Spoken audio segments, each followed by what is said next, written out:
been given to the hidden agony resulting from months of lockdown. As of tonight, 1/3 of all Americans show signs of depression or anxiety or both, according to the Census Bureau. Americans fired from their jobs or isolated from friends and family are dying in unprecedented numbers. They're dying from suicides, overdose, and other deaths of despair. Unfortunately, nobody understands that as well as Brad Hunstable does. He's a business owner, a graduate of West Point. It's hard even to say this, but he just lost his son, Hayden, who was locked down as well. Brad Hunstable joins us tonight. Mr. Hunstable, thanks so much for coming on, and it is very hard to have this conversation. But you wanted to come because you thought it was important for the public to hear this, and I agree with you. So tell us the effect you think these policies had on your family. Well, Tucker, 41 days ago, right above my head, my young 12-year-old boy, 3 days before his 13th birthday, took his life. Hayden was a normal kid. He wasn't depressed. He loved athletics.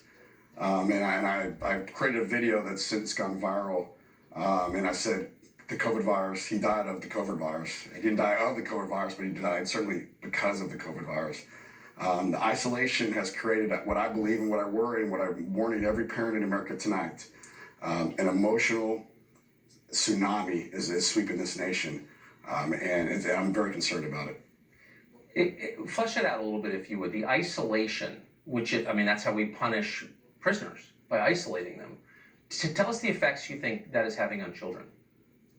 Let me start by giving you some stats that I bet most of the people in America don't even know, and I certainly didn't know this prior to my son passing away. The second leading cause of death in the United States for 10 to 14-year-olds is suicide. The second leading cause of death of 15 to 24-year-olds is suicide. 25 to 34-year-olds is suicide. 80%, some studies have shown, up to 80% of all suicides were impulsive suicides.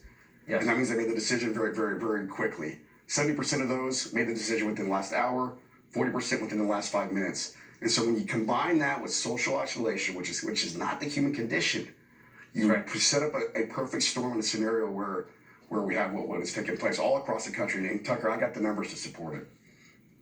You and I have been talking. You said that you've seen it hasn't just touched your family, hurt your family so much, but people around you in your community, people you know, have also gone through moments like this. We lost another one in my small town. Almost lost a third one in my small town. We lost 4 in the town adjacent, 4 teens. One kid hung himself from the goalposts of the football stadium. And so there's probably a total of 6 around my town. My West Point buddy, unfortunately, passed away through a self-harm method just last week. This is a tragedy. And the stigma around suicide, I know it can be taboo. I know people don't want to talk about it because they don't know what to say. But what I've been screaming from as loud as I can is that conversations matter. We have to talk about it. What we've done in the past hasn't worked. It's time to try something different. And I implore every American, every parent out there, if you're working on your patio outside, grab your son, your daughter, take them to Home Depot. Take your kid on a walk. Conversations matter, and we're in a heightened state of anxiety. Amen. People are not meant to be alone, and the bloodless technocrats don't get that, but it's true. It's always true. Always. Brad Hunstable, thank you for telling that story.